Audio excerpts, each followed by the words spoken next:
Assalamualaikum warahmatullahi wabarakatuh. Waalaikumsalam warahmatullahi wabarakatuh. Mantap, jawaban dari anak ex pesantren.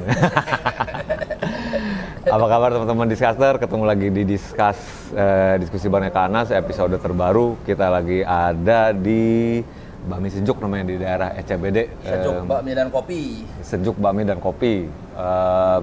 Dan yang duduk sebelah gue ini nih merupakan brand ambasadornya. Sedap. Kayaknya udah dikenalin lagi ya. Tapi belum mungkin lo tinggal yang jauh nun di luar timur atau di luar negeri, mungkin belum tahu siapa di sebelah saya. Ada Bapak Soleh Solihun. Kang, Damang. Alhamdulillah. Alhamdulillah. Udah makan ya? Iya. Bener kan ini brand ambassador ya? Iya. Di Bakmi Sejuk ya. Jadi mungkin kalau teman-teman sering ngeliat Soleh post di Instagramnya, sering ada nongkrong di tempat ini, soalnya tuh ditunjuk sama Bakmi Sejuk untuk jadi brand ambasadornya. Terus jadi makan gratis satunya dia. Ada harga khusus lah. Ada harga khusus. Tapi kalau lo semua lagi di daerah, mungkin yang kerjanya di daerah Sudirman, CBD, bisa banget mampir ke sini nih. Ini letaknya persis di belakang kantor lurah Sudirman ya? Lodong ya? Apa sih, nggak tahu lah kantor lurah apa. Apa tuh? Ya kantor lurah apa itu ya? Gue parkir di sana tadi.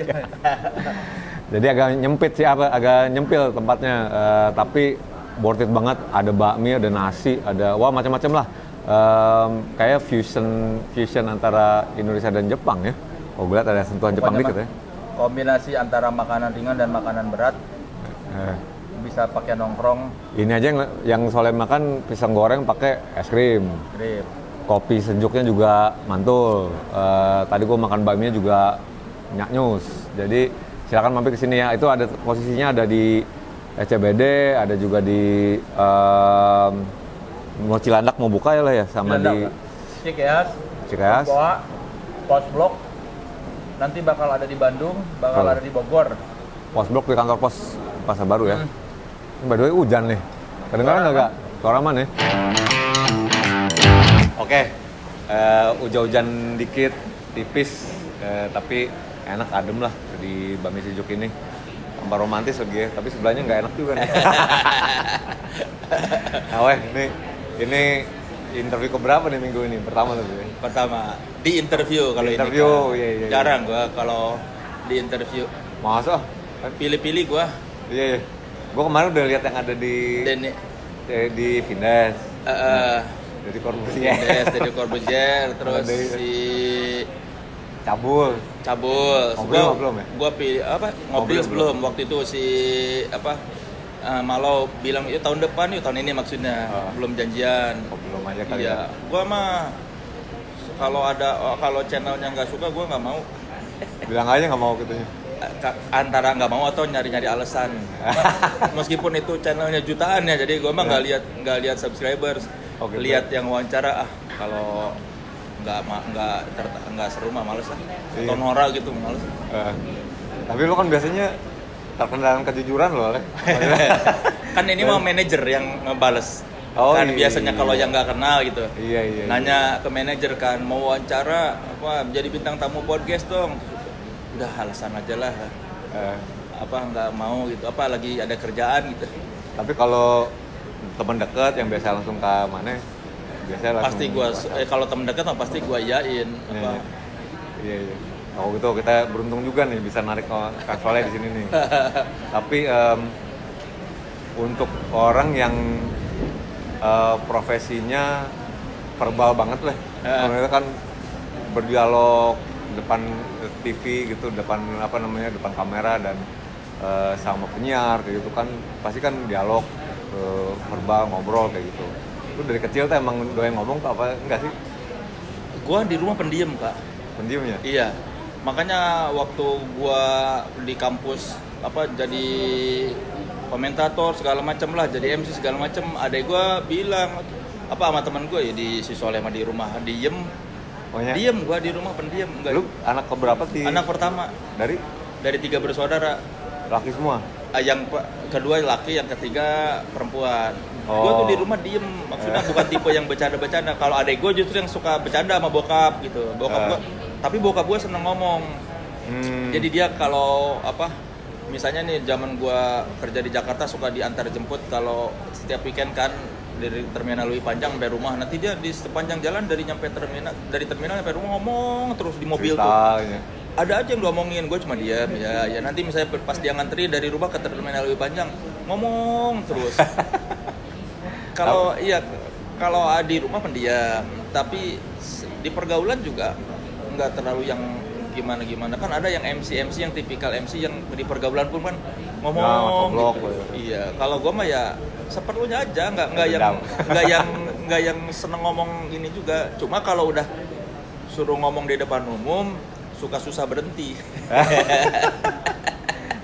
Hindia masa cukupnya.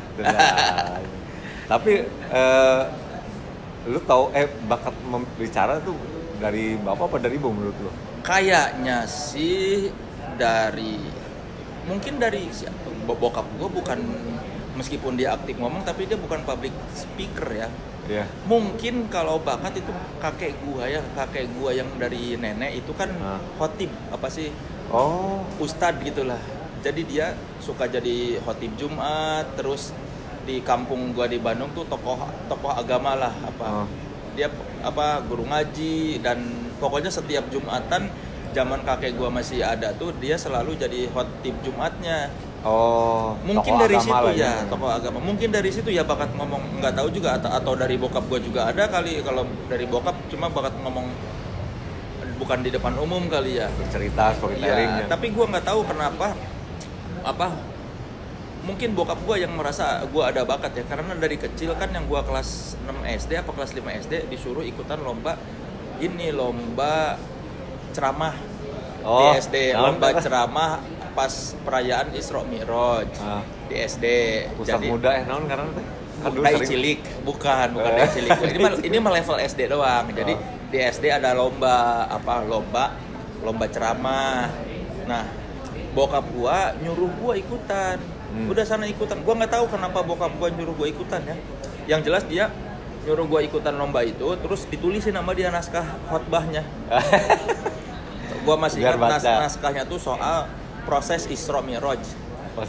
Dari hikmah Isra Mi'raj dan apa hasil Isra Mi'raj dari cerita yang Nabi Muhammad asalnya dapat perintah sholat berapa ratus rakaat gitu, bolak-balik sampai akhirnya 5 rakaat lah. Gua pertama kali dengar kata negosiasi itu pada kelas 5 SD, karena di kata bokap kan Nabi Muhammad bernegosiasi dengan Allah supaya kewajiban sholatnya cuma cuma 5 waktu. Itu gue tuh naskah khotbah gue tuh soal perjalanan Isra Mi'raj dan hasilnya dari Isra Mi'raj. Dikasih sama gue sama bokap nih, baca, ikut lomba. Gue baca gitu, gue hafalin, gue ikut lomba, gue juara 1.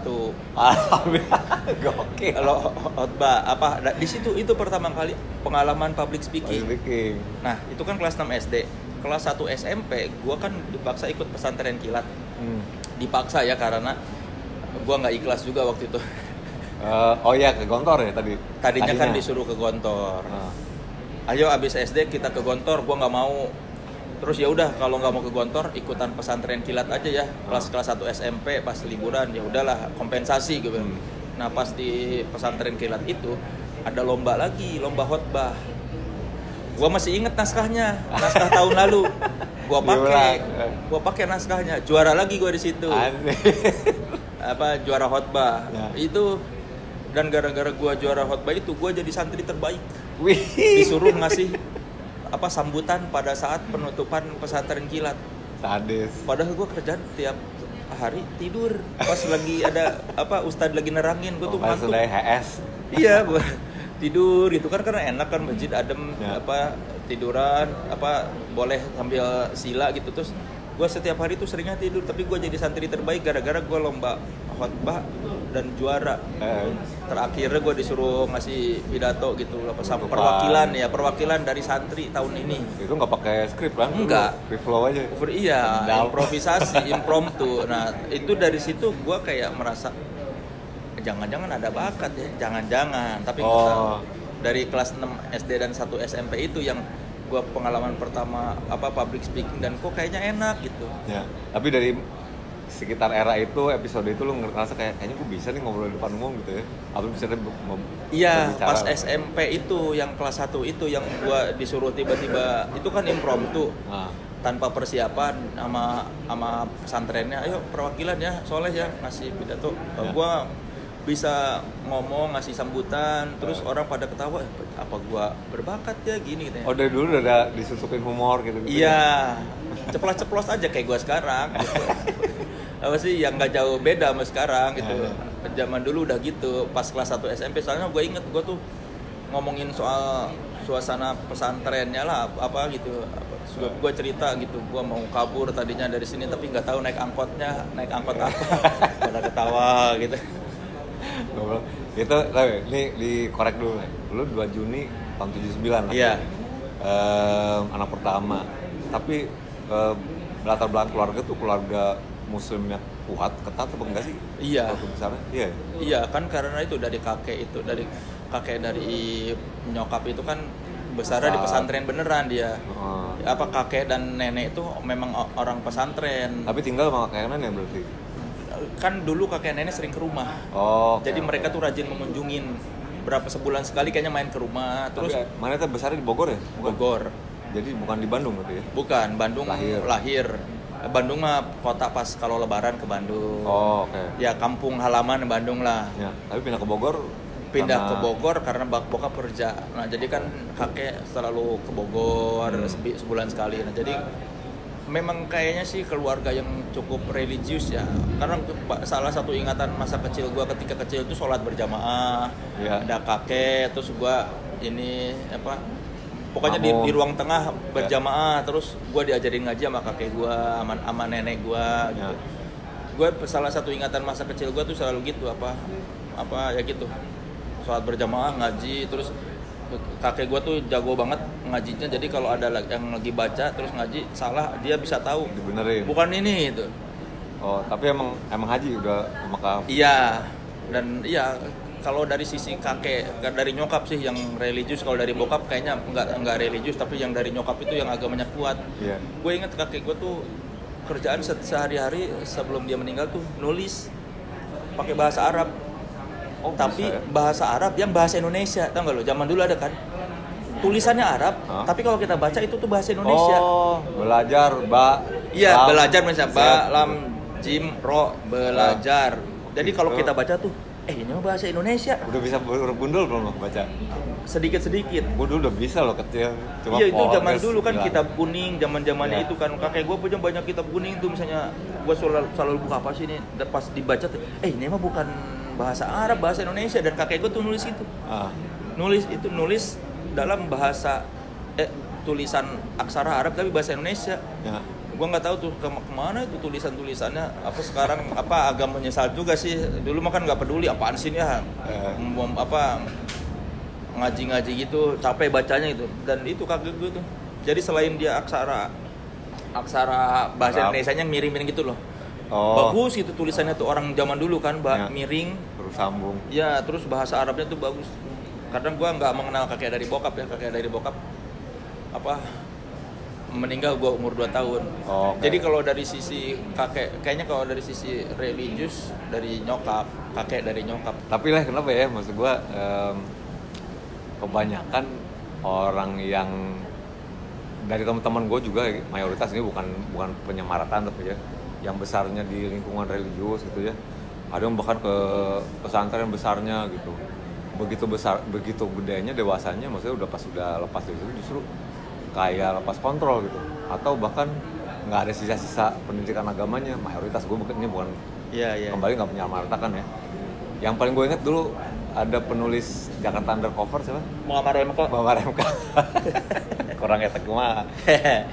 SMA kuliah Gontor kan. Begitu keluar belusukannya ke yang bawah tanah, cenderung eksplorasi seksual kehidupan Jakarta gitu. Ada teman gue dulu, siapa namanya ya? Pokoknya dari gue kenal udah kuliah, tapi ternyata ininya dulunya di pesantren jadi bandar bokep. Di SMA gue kayak gitu.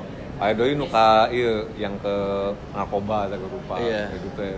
Rata-rata kayak gitu kenapa ya? Mungkin ya, gue nggak tahu, gue tidak bisa bicara atas nama mereka. Mungkin pengaruh pergaulan sih ya, klise, Setelahnya ya. klise, tapi kan semua juga gara-gara pergaulan. Iya. Atau mungkin juga waktu mereka melakukan itu nggak ikhlas, bisa Kapan jadi. mereka mau. Iya, ikut pesantren tapi sebenarnya nggak ikhlas kan? Ya sama Walaupun- kayak gue, kan nggak mau. Iya. Mungkin kalau gue masuk Gontor juga, begitu keluar dari Gontor kan nggak akan religius. Mendingan sekarang gue kayak gini misalnya nggak ikut pesantren tapi gue tidak terbebani. Ya. Walaupun ada yang keluar yang benar jadi Iya, nah itu mungkin yang santri. beneran ikhlas dari awal di So. mengajukan diri gue mau masuk sini dong. Gue rasa orang-orang yang tiba-tiba lagi kecilnya religius udah gedenya jauh dari agama bisa jadi karena dulunya juga terpaksa melakukannya Iya. atau ya dia tidak bisa membendung dirinya dari pengaruh pergaulan. Iya. Tapi lu kan SMP nggak di pesantren? tapi? Enggak. SMP mana? SMP Negeri 1 Cibinong, SMA? SMA 3 Bogor. Kuliah ke Pajajaran. Di Kom. Iya. Along the way tuh gimana lu ngerasa maksudnya sekarang gue tau lu penggemar Walfas, Rolling Stone, Bob Marley, Iya. Iggy Pop. Di mana tuh episode mana yang lu mulai mencong? Bukan mencong sih, betul mulai kepengaruh dengan elemen-elemen itu. Di titik Kalau yang- gua nggak pernah terpengaruh ya. Oh, ketemu sendiri? Enggak, maksudnya mencong dari mana? Maksudnya kan Sudah tidak religius lagi gitu. ya, nggak mencong sih. Kalau gua dari Tapi masalahnya kalau gua mah dari dulu juga gini-gini aja. Jadi bukan yang religius banget, tapi juga enggak yang bandel-bandel banget. ya. Gua mah ya sholat, puasa apa nggak pernah lewat, tapi juga bukan yang agak anak pesantren banget yang maksudnya melihat Hardcore gitu. ya nggak Ya. boleh gaul sama yang bandel gitu. Gua mah mungkin salah satu cara kenapa gua bisa bertahan di tengah pergaulan karena gua dari dulu juga baik banget juga enggak, tapi gua Belangsak mau banget juga enggak. bandel juga nggak mau. Tapi bapak nggak apa-apa lu misalnya lo ngapain, main, keluar. Bokap gue tuh cuma 2 pesennya. Nanti cuma 2 pesan dari orang tua gue tuh. Jangan tinggalkan sholat dan jangan mabuk-mabukan. Oh gitu. Itu Iya. yang selalu diomongin bokap dari kecil tuh. Ya. Jangan lupa sholat, jangan mabok, udah. Fondasi banget tuh ya, karena Iya. salah satu hilang aja tuh berarti bisa. Iya, pokoknya kemana-mana dia tuh selalu gitu, wanti-wantinya tuh. Ingat sholat, terus udah nggak usah mabok, nggak usah ikut-ikutan kalau ada yang mabok-mabok, udah. Jadi gue selalu ingat dari kecil. Kalau bapak orang kayak gitu, jangan pernah tinggal sholat, jangan mabok-mabok narkoba, ulah ke AWW. Maksudnya jangan sampai ngambilin orang aja lo gitu. Kalau bokap gue gak pernah bahas cewek, kayaknya tahu ini anak gue nggak akan laku juga sih. Jadi ini nggak perlu dikasih tahu lah, kayaknya nggak akan laku dia ini anak, nggak akan jadi player, aman ini malah udah. Jadi 2 poin tuh ya. Iya, cuma sholat dan jangan mabok. Jadi dari dulu ya gue itu jadi gaul-gaul, tapi gue tetap ya udahlah, yang penting mah gue tetap sholat, dan gue kalau ada yang ngajakin mabok gue enggak gitu aja. Oh, tapi kalau kenal musik kira-kira Nah, kalau Rolling musik, Stone. ya kan gue tuh yang gue bilang tadi pesantren kilat itu meskipun sebulan tapi cukup membekas karena di pesantren itu dia termasuk yang punya paham musik haram.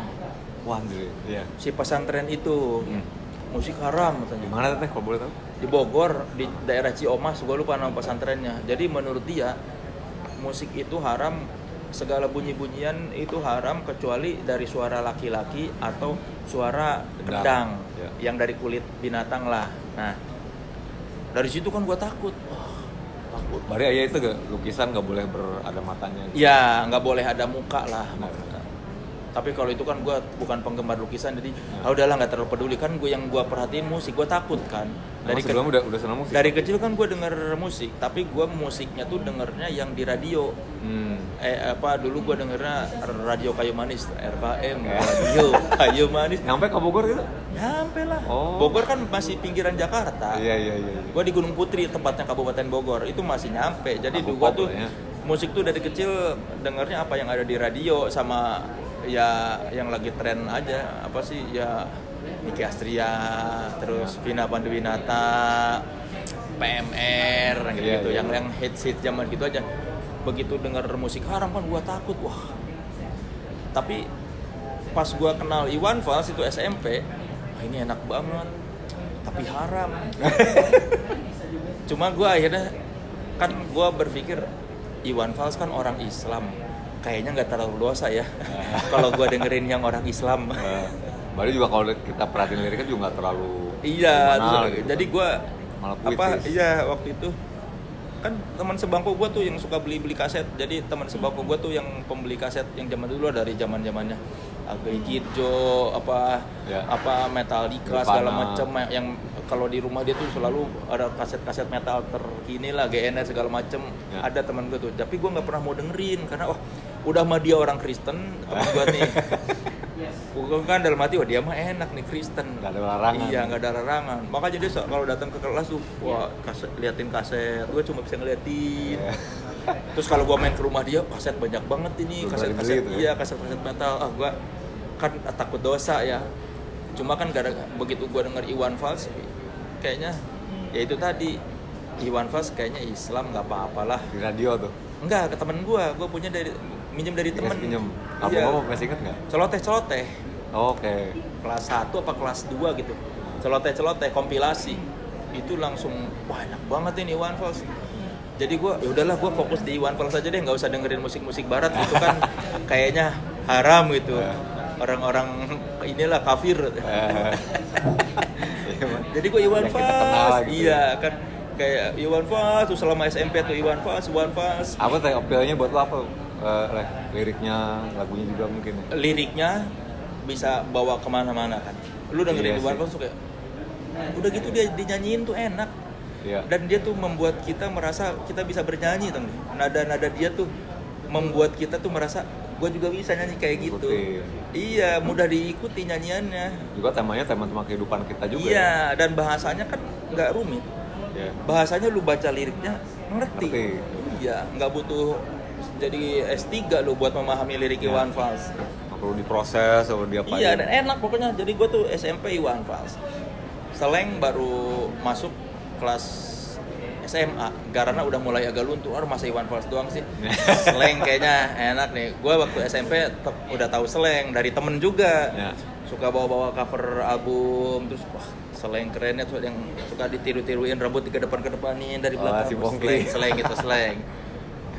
Nah, baru SMA gue mulai terbuka buat konsentrasi mendengarkan. Plus karena dulu pernah ketemu sama si kakak, dia si kakak itu pacaran sama kakaknya temen gua pas gua lagi lagi main di rumah temen gua. Ada orang gondrong terus nanyain ada ininya nggak, namanya dulu ada Ujo. Terus kata anak itu Seleng. Oh itu Seleng kan. Dulu mah kan susah kan kita denger lagu tapi nggak pernah tahu orangnya gimana kan. Betul. Baru dikasih tahu sama teman-teman itu pacarnya si ini. Baru dari situ orangnya seru juga kayaknya, kelihatannya kayak keren gitu ya. Baru ribo gitu dulu kan masih. Iya, gondrong-gondrong gitu. Baru gua dengerin intens, ternyata enak. Nah, gua mulai luntur benar-benar tidak peduli musik haram atau enggak pas kuliah. Oke. Karena kalau nongkrong di kosan temen suka pada nyetel lagu kan nggak mungkin menghindar. Terus ternyata enak, wah udahlah, sejak saat itu udahlah nggak peduli lah, gua dengerin aja semuanya gitu. Kuliah itu yang benar-benar membuka, entah mungkin karena udah terlalu jauh jaraknya dari SMP kelas 1 sampai kuliah, atau mungkin ya iman gua udah mulai luntur. Ya luntur mah enggak tuh lah. Ya nggak tahu sih, Nanti atau makan mungkin dorong, atau mungkin gua berpikir yang mengharamkan ada, tapi yang menghalalkan juga ada. Ya. Kuliah kan udah bisa mikir gitu. Kalau waktu remaja kan belum bisa berpikir begitu. Waktu remaja kan mikirnya dosa. Pas udah kuliah gue bisa berpikir tapi ada juga ulama yang menghalalkan musik. Iya. Berarti kan masih bisa diperdebatkan kan. Beda kalau kita ngomongin babi. Betul, Babi kan jelas. Semua mau bilang kan babi haram. Nggak ada yang bilang babi halal kecuali memang darurat kan. Tapi kalau musik kan masih ada dua kubu. Abu-abu sih. Bukan abu-abu, ada dua kubu. Betul. Ada yang menghalalkan, ada yang mengharamkan. Jadi gue pikir kalau ada yang mengharamkan, ada yang menghalalkan, berarti ya udah gue ikut yang menghalalkan aja lah. Kan kemungkinannya masih bisa loh. Iya. Bukan Dibatkan. bukan sesuatu yang strict kayak gitu. Iya. Kan kalau sholat udah jelas sholat 5 waktu, nggak ada Iya. perdebatan lagi kan. Kalau musik haram, kan masih ada yang bilang nggak haram. Wah, jadi gue mungkin udah gede udah berpikir ke sana. Udah bisa berproses di Kayaknya ya. Jadi akhirnya begitu teman-teman kampus menongkrong di teman kampus dengerin kaset, wah lama-lama suka-suka, ya udahlah. Iya. Lu juga di era itu di kuliah kalau nggak salah bikin band pertama lo ya? Iya, nah? Lalier dan Lulus Paragel. Tapi itu 2002. Kalau lu kata bahasa Sunda artinya capek, Pusing-pusing, lemas-lemas, pegel-pegel. Naon tah? Itu gara-gara temen gua ngelihat kan gua selama perjalanan di kampus tuh sering jadi MC, ngomong itu udah emang sering gitu. Iya, jadi waktu teman gua bikin band LLP itu, Lalier dan Lulus Paragel, dia ngajak gua memang sebagai MC. Mulai nyanyi apa pegang alat? Lain, sebagai frontman, sebagai MC. Jadi memang dia ngajak gue tuh karena kemampuan gue menguasai publik. Oke. Jadi tampilnya pas sebelum main lagu dong atau gimana? Jadi gue tuh frontman, tapi backing vokal. Pas giliran nyanyi gue melipir. Konsep. Jadi temen gue ini yang bikin namanya si Bayu, dia ini anak band banget gitu. Jadi selama bertahun-tahun dari SMP sampai kuliah dia selalu ngeband serius. Oh, temennya emang dari SMP kan? Enggak, si Bayu temen kuliah gue. Oh, tapi emang lu tahu dari SMP dia udah ngeband? Iya, dia dari dulu dari SMA udah anak band banget lah, pecinta Jim Morrison. Dia ini salah satu yang membuka mata gua sama musik-musik.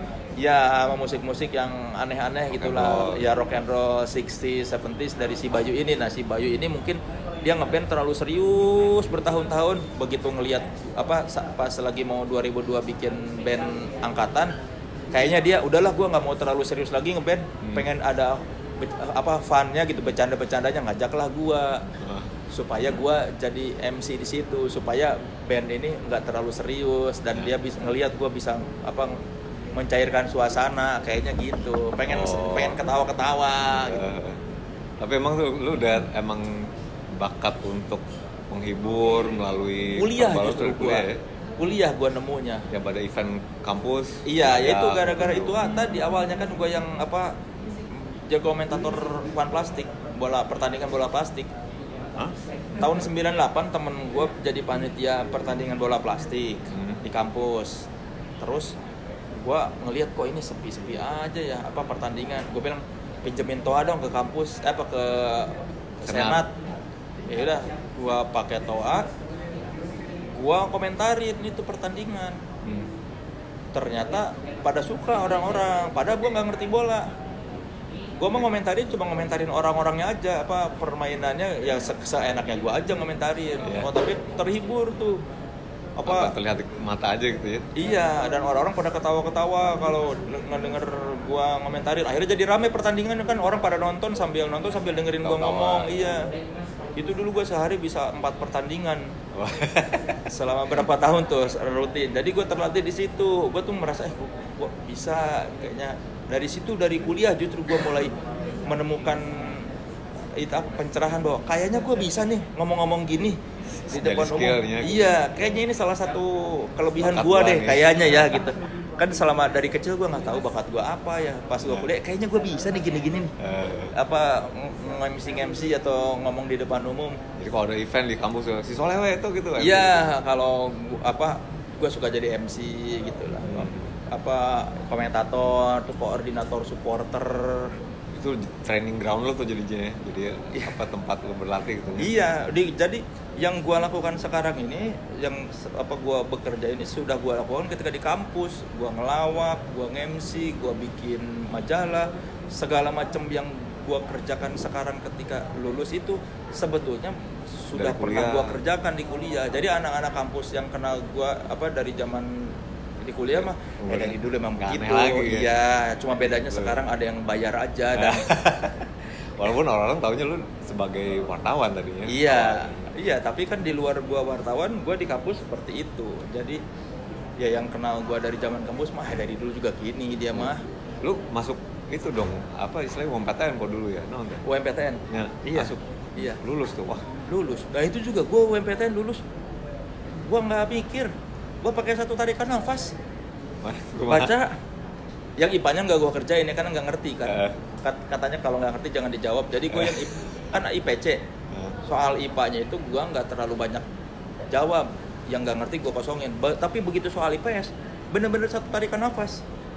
Misalnya baca apa kerajaan ini kayaknya ini deh bulat kayaknya ini deh bener gue isi, tapi insting. Tapi namanya halus tuh di SMA. Nem jelek. Oh iya. Fisika gue 3. Oh lu IPA? IPA, tapi yang bagus di gue justru bukan pelajaran IPA-nya. Bahasa Inggris gue bagus, bahasa Indonesia bagus. Tapi begitu fisika, biologi, kimia itu jelek-jelek. Nah makanya pas gue UMPTN bener-bener asli cuma nggak dipikir, cuma ini kayaknya nyambung ke sini nih, kalimatnya enak gitu. Bener-bener intuisi. Ya. Baca kayaknya tadi pernah baca di sini deh. Terus Bismillah, bismillah, malah lulus. IPS-nya kan, IPA-nya dua-duanya nggak lulus. Anjing, orang nggak daftar kemana waktu itu aja, ke UI, kriminologi, nggak udah milih yang orang-orang nggak milih lah, nggak ini, tapi tetap gue tembus. Ternyata semua orang juga milih yang nggak milih. Iya. Kan? Tapi Unpad mau berarti lumayan tuh ya, maksudnya. Lumayan. Nembus, lulus tepat waktu. Enggak, 7 tahun kan gue kuliah. Astagfirullah. Ya kan gue udah bikin segala macam di kampus. Apa bikin buku, bikin majalah, bikin band. Angkatan 87 berarti 97. Lulus 2004. 2004. Tapi kalau bilang dari 2002 udah mulai magang tuh di Bintang 2001 magang, Bintang Milenial 2001. Oke. Iya. So gue 3 tahun magang. Iya, 2001 magang cuma 3 bulan. Setelah itu gue di kampus lagi nongkrong. Nongkrong, terus bikin apa majalah, bikin buku gitu aja. Bikin majalah kok fanzine dulu. Iya, kalau sekarang sih sebutnya zin ya. Zin. Tapi dulu mah kan gue nyebutnya itu majalah. Majalah kampus. Iya, tapi versi zin kalau anak-anak majalah kampus beneran kan dicetak kan. Kalau gue bener-bener kayak zin, fotokopian. Gue tuh baru tahu ada fenomena zin DIY itu setelah gue kenal Aryan. Masuk track. Enggak, sebelum gue wawancara masuk track, apa kan gue bikin dulu tuh, bikin namanya Karung Goni. Gue tuh dulu nggak mikir itu zin atau apa, gue tuh cuma mikir selebaran masjid kalau Jumatan kan suka ada ya kan, tapi itu mah dicetak. Terus gue pikir sama temen gue, kita bikin aja yuk majalah kampus, nggak usah serius kayak yang udah ada, itu kan ribet, dicetak mahal. Kita isinya yang ringan-ringan seputar kampus, tapi biar murah kita fotokopi aja. Gue nggak tahu bahwa di luar sana ada fenomena DIY apa pam HC yang zin. Ternyata gue bikin itu, terus tahu-tahu gue tuh taunya ada fenomena zin itu pas ada adik kelas gua si ini namanya Ari, tau nggak? Hulk the Crawling Tartar. Itu adik kelas gua. Dia satu hari jual ke gua. Ini apa punyanya Aryan Pupen. 13 zin deh. 13 zin. Terus kopinya dia belum, gayanya terus lebih tebal. Lebih tebal. Terus gua baru tahu ternyata memang ada skena zin itu di luar sana. Itu juga meme itu lah, jarang. Iya. Baru dia mungkin. Iya, nah gua tuh tahu zin itu pas si Ari cerita ini, si Aryan juga bikin ini apa, nih gua beli tuh, pas gua baca seru banget. Ternyata ya kayak gitu, gua baru ngeh kan setelah baca-baca itu apa zin pang HC itu, setelah baca 13 zin. Ternyata memang di luar negeri tuh ada apa skena fanzine itu. Gua apa dulu? Lu isinya apa? Kartun. Isinya kehidupan kampus, band kampus, diprofilin, berita-berita yang ada di kampus, gosip. Orang-orangnya. Iya, gosip kampus, terus laku tuh, maksudnya orang pada ini. Dari jual kan mesti disebarin banyak. Jual. Rp800 pertama. Kan buat balik modal. Buat fotokopi lagi berikutnya. Yang gua tulis tuh tim bola kampus, band kampus. Di kampus. Tangan ke tangan aja gitu. Ayo kita bagi-bagiin gitu. Karung Goni namanya gua fotokopi. Jadi gua tuh makanya gua melakukan itu karena praktis aja, dan baru sadar belakangan bahwa ada ternyata. Itu pun jadi media berlatih lo untuk menulis tanya. Iya. Sebagai jurnalis. Iya. Sesuai dengan jurusan. Iya, berlatih sebagai pengelola media. Berarti lu udah di track yang benar dalam hidupnya. Iya, kalau dari kuliah mah gua nggak jauh dari apa yang gua kerjakan zaman kuliah. Sampai sekarang tuh masih sama dunianya. Bedanya sekarang dibayar, dulu enggak, itu aja. Ya, di Bintang Milenial tapi bentar aja tuh. 3 bulan doang. Habis itu balik ke Bandung, nongkrong lagi. Karena beban kayak enggak sekali lah orang ini apa nongkrong aja, seneng. Akhirnya lulus karena udah 1 semester lagi kan. Udah habis jatahnya kan 14 semester. Udah semester ke-14 harus lulus kan. Jadi ya udahlah. Lulus akhirnya kan. Lulus. Nyian tugas akhir nggak? Tentang majalah musik. Oh, naon yang dibikin tuh? Sejarah majalah perjalanan majalah musik dari tahun 69 sampai 2004. Dari era Akwil. Ya. Jadi gue bikin sejarah, pakai metode penelitian sejarah. Jadi nyeritain dari zaman Akwil sampai ke 2004 itu, waktu itu terakhir tuh ada tracks kalau nggak salah. Apa yang terjadi selama itu dan kenapa banyak yang majalah yang bangkrut apa segala macam. Ya kayak gitu sejarah. Fenomena sosialnya, pembaca. Ya intinya menceritakan perjalanan majalah musik dari era Akwil sampai 2004. Dokumentasi ya. Iya. Iya. Plus itu kan gue bikin selain karena memang gue seneng media musik, biar gue pas lulus udah kenal sama wartawan-wartawan seniornya. Dan itu emang lu udah research dan ketemu Iya, orang-orang jadi gitu? kan gue ketemu Denny MR, ada almarhum Remy Sutansyah, terus si Mudia. Lu ke Jakarta dong tuh? Ke Jakarta. Research ketemu mereka satu-satu Iya. ditemuin. Itu juga yang nganterin lo ke Trax akhirnya? Enggak? Iya, di Trax itu gue masuk karena si Hagi dulu pemretnya senior gue. Jadi begitu dia ada lowongan ngajar. Pas gue lulus mau wisuda ditelepon, mau kerja nggak? Ya udah boleh. Yang bersambut teman-teman. Bener. Alhamdulillah begitu lulus wisuda langsung kerja. Iya. Dan lu langsung ketemu di Trax kan dulu kan figur-figur Iya. pelaku deh. Iya kan Si gue. Alvin. Alvin setelah gue. Pasal lu. Kan gue ketemu Hagi. Salman. Ya. Salman Aristo itu kan kakak kelas gue. Ya. Jurnal. Aryan ketemu pas gue 2000 pernah wawancarai dia buat tugas kuliah gue. Tahun 2000 gue ketemu udah kenal sama Aryan. Ada lagi si Yulia teman seangkatan gue dulu di situ. Jadi emang udah network dari Bandung. Iya lumayan lah. Jadi ada ininya ada gunanya yang gue kerjakan di kampus. Karena kayak orang-orang jadi pada tahu gitu. Oh gue bikin apa. Iya. Dan kalau menurut gue ya tulisan lo tuh di ini jurnalisme gitu ya. Itu yang paling stand out gitu yang keluar adalah kejujurannya. Lo nulisnya dengan ya gamblang aja. Kalau album berarti A ya A, gue tulisnya kayak begini lo mau jelek-jelek, albumnya kalau bagus gitu nya. Ya karena sebetulnya gue nggak pinter menyembunyikan. dan ya gue juga pernah jadi ininya lain korban sih waktu gue inget dulu lo tuh nge-interview pas Brandas baru rilis Audium per Halis. Terus yang pertama lo tanya adalah lu yang ini nyontek lagunya Rolling Stone ya? Apa gue dulu ada lagunya Slinky Finger Jam dulu bilang lu nyontek ini nih Shake Your Hips anjing ketahuan gue di depan kamera kayak gitunya. Tapi memang kekuatan lu menurut gue ya itu sampai si Desta juga dulu sampai itu kesel gitu kan. Tapi itu emang lo sadar itu udah jadi ini lo ya jadi karakter lo lah gitu ya pas menulis apa enggak atau memang lo ada begitu aja nulisnya natural. Kalau gua mah dalam menulis ya gua tuh sebetulnya nggak terlalu pintar dibandingkan yang lain. Jadi gua memaksimalkan yang gua tahu. Iya. Yang gua ngerti gua tonjolkan. Ya. Mudah-mudahan yang gua nggak ngerti orang nggak tahu gitu aja. Trik gua tuh. Jadi kan terlihat pintar. Iya. Padahal mah bisa jadi gue cuma tahu itu doang, tapi bisa-bisanya gue aja terlihat seakan-akan gue menguasai banget. Padahal mah bisa jadi mungkin karena gue cuma nguasain satu bidang itu, yang lainnya gue nggak ngerti, jadi gue nggak bahas. Yang lo tahu aja gitu. Iya, yang gue tahu gue maksimalkan. Jadi kan seakan-akan wah pinter, padahal mah belum tentu. Itu bisa-bisanya gue aja menunjukkan bahwa wah gue jago atau gue pinter. Tapi pernah ada yang ini nggak selain kasih Desta gitu kan ke Hel gitu kan ditulis dulu ada masalah apa sih sama gue tuh gitu. Tapi ada lagi nggak yang subjek interview yang langsung mengkonfrontasi gitu, lu kenapa sih kok nulis gue begitu karena kejujuran lo, tapi justru bukan jadi bumerang ya, tapi kayak nggak ada ya kalau yang langsung ngomong ke gue ya.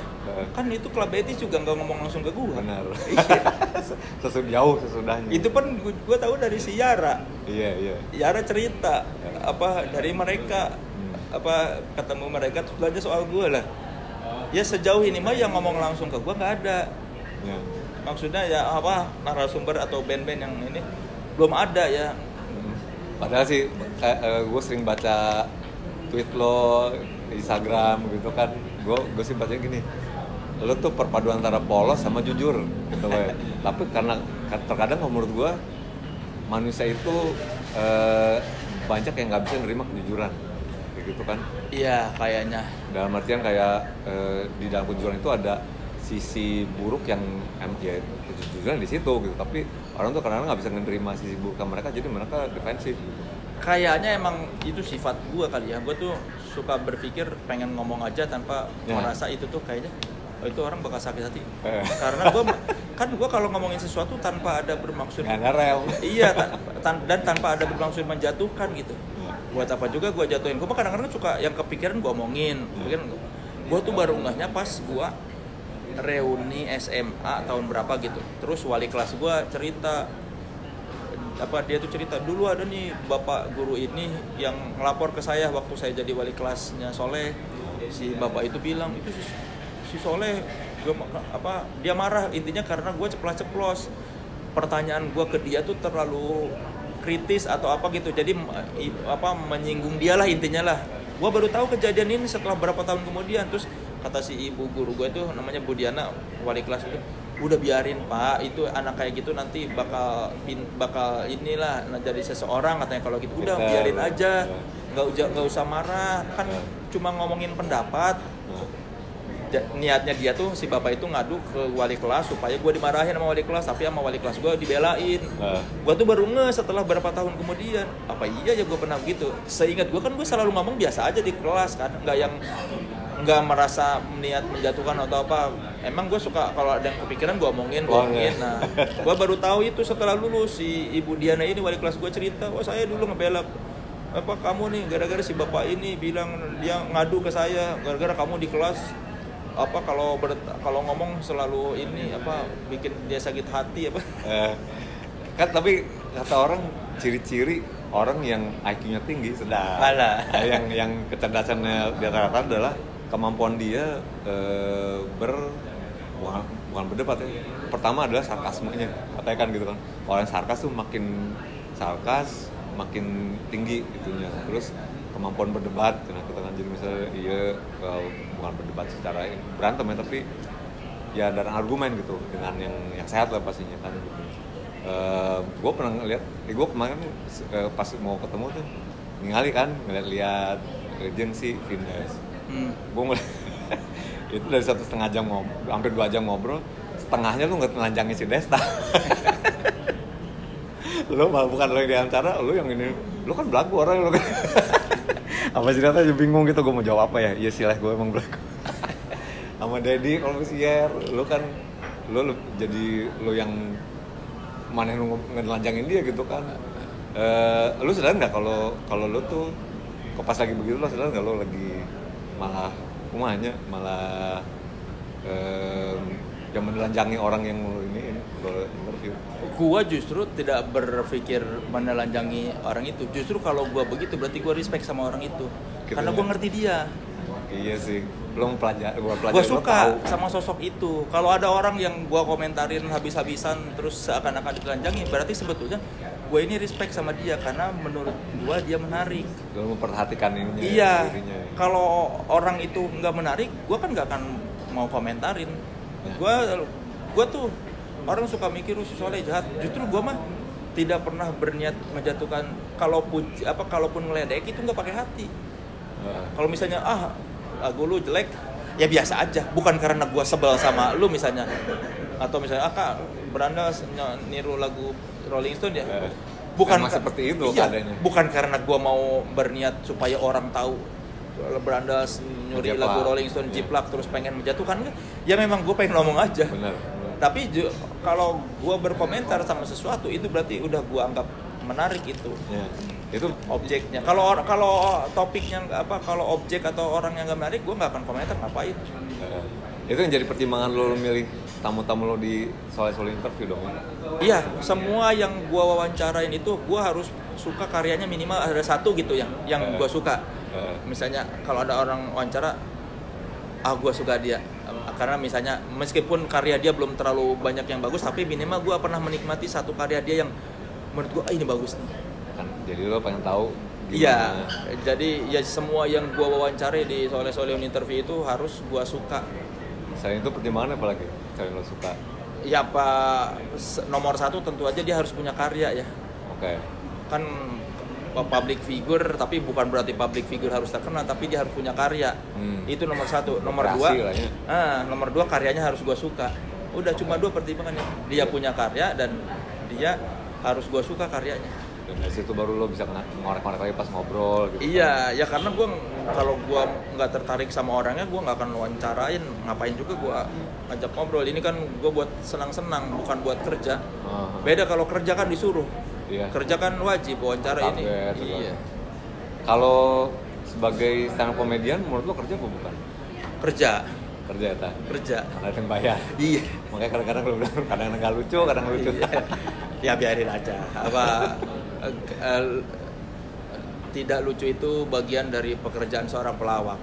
Gue yakin iya. Bahkan seorang komeng pun gue yakin pernah ada momennya dia tidak lucu. Ngeband pun ada yang bagus, ada yang iya. Ngeband pun kan pasti pernah ada, penyanyi pun pasti pernah ada kalanya fales. Yeah.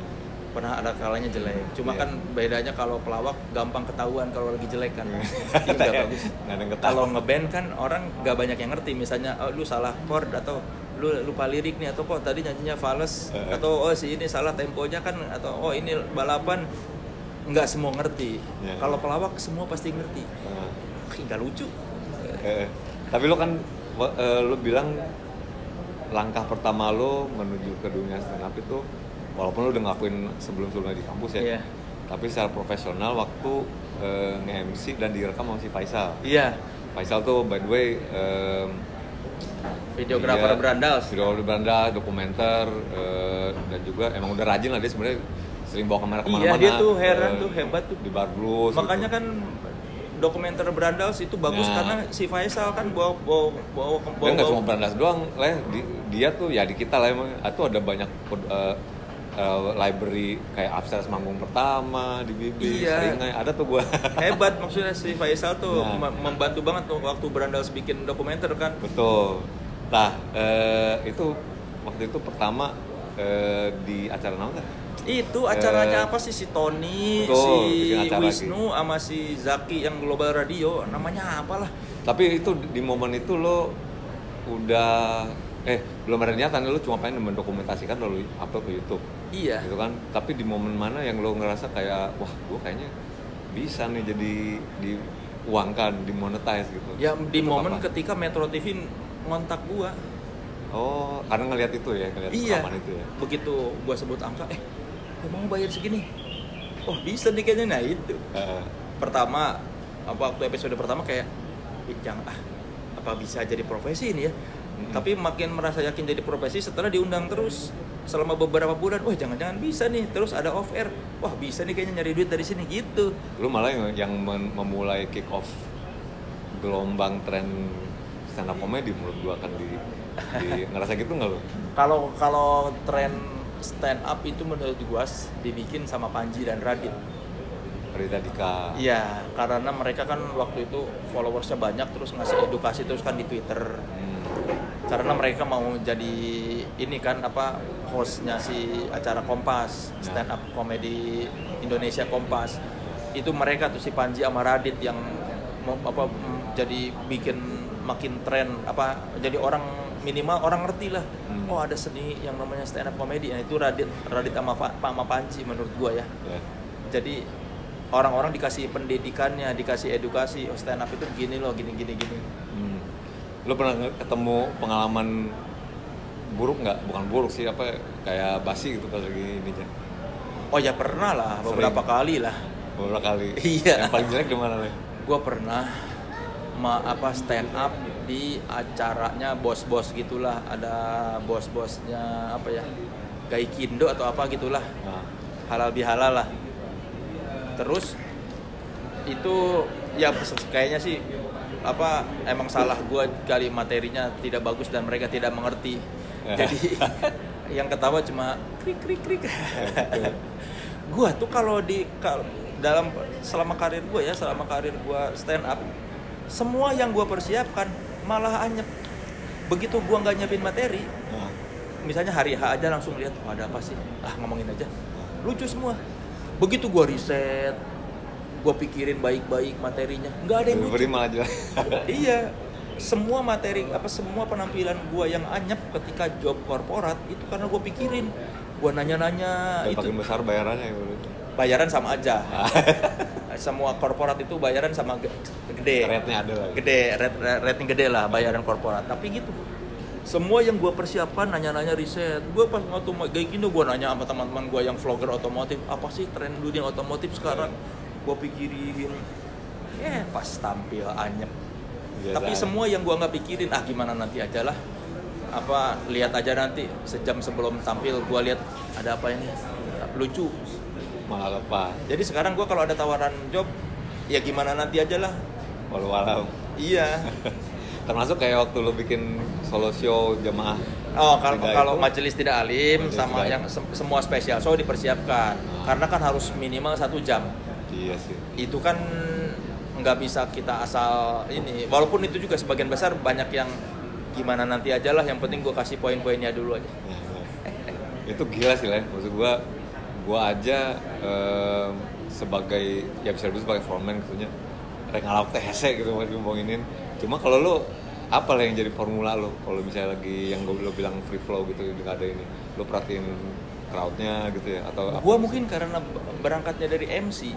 Iya sih, jadi gue dulu pinter ya. melihat sikon. Makanya kan rata-rata komika yang berangkat dari MC itu jago improv, jago melihat situasi kayak Ajis Doa Ibu.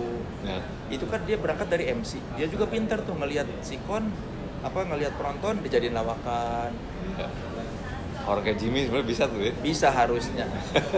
Harusnya sih bisa. Dia kan orang-orang yang udah nge-MC lucu tuh, dia harusnya sih kalau dia mau bisa. Jimmy, Rian Pelor, tuh harusnya bisa tuh. Lah kalau ini nge-interview, itu lo enjoy nggak pekerjaan waktu jadi wartawan dulu? Enjoy. Cuma kan ada beberapa yang gua nggak suka bandnya misalnya, atau tokohnya gua males kan. Kalau sepanjang lo waktu jadi wartawan kemarin, nge-interview siapa yang berkesan buat? Yang paling berkesan ya? Iwan Fals udah ya pasti ya? Iwan Fals juga baru pas gua di YouTube doang. Oh. Waktu di Rolling Stone selalu sama Adib kan wawancaranya. Adib yang wawancara karena dia juga penggemar. Ya kan sama-sama penggemar pasti emang gua dulu lah. Gua juga kalau jadi Adib pasti gua ambil juga daripada buat gua kan. Ya namanya penggemar kan pasti pengen duluan. Tapi yang paling berkesan apa? Mungkin kalau dari sisi seorang pecinta musik ya, Slank ya. Karena kan gue dari remaja dengerin Slank, gue nonton konser Slank, gue slankers, terus tiba-tiba menemani hidup lah ya. Iya, terus tiba-tiba gue bisa wawancara satu-satu personilnya sendiri-sendiri. Udah komplit tuh semua ya? Iya, jadi kan gue memang sengaja gue pisahin sendiri-sendiri pas gue wawancara Slank itu buat Rolling Stone. Gue nggak mau satu band berlima ngomong ditodong recorder karena nanti kan bakal banyak mimpi kakak yang ngomong kan. Akhirnya gue waktu itu pas satu-satu. Iya, gue bilang janjian satu-satu aja ya, fotonya bareng tapi nanti kita janjian sendiri-sendiri, gue wawancarain sesuai waktu kalian. Sesuai dengan ekspektasi lo nggak? Iya. Ya tapi gue sih gini ya, gue ketika mau wawancara nggak punya ekspektasi apa-apa. Sesimpel gue cuma pengen wawancara, iya. Gue cuma pengen wawancara, gue tidak ada ekspektasi. Gue berharap jawabannya seru, gue berharap dianya bakal ngasih kutipan ini, kutipan itu. Enggak. Semua wawancara gue itu, gue tanpa ada ekspektasi apa-apa. Ekspektasi gue cuma satu, gue pengen ngobrol sama dia, udah itu aja. Dia melayani gue dengan ramah, udah itu aja. Itu aja. Apa baru ntar dari situ. Iya, masalah nanti gue berharap jawaban apa, nggak ada. Gue tidak pernah berharap misalnya gue pengen wawancara ini seru supaya gini-gini. Enggak, gue tuh cuma pengen, aku pengen wawancara dan harapan gue tuh cuma satu, dia mau meladenin pertanyaan gue, itu aja udah. Ya. Tapi bukan sesuai ekspektasi ya, maksudnya kan lo ada imaji lah selain tuh kumaha personilnya seperti apa, dan pas ketemu itu terjabarkan nggak seperti yang lo bayangkan? Ya intinya mah setelah jadi wartawan itu sebetulnya daya tarik idola tuh hilang. Harusnya lu tetap jadi penggemar aja kalau pengen idola lu tetap bersinar ya. Karena kan ketika lu ngobrol sama mereka juga manusia biasa. Gitu ya. Jadi bintangnya hilang. Jadi kita tahu ternyata manusia biasa gitu dengan segala macam kelemahannya dan sama kayak kita kan. Ketika lu belum pernah punya kesempatan buat wawancara, mereka kayak masih bintang dong. Kalau lu ngelihatnya dari balik, jangan kan gini, lu melihat band dari balik barikade dengan lu melihat dari dalam barikade kan itu beda daya tariknya, magisnya hilang. Benar.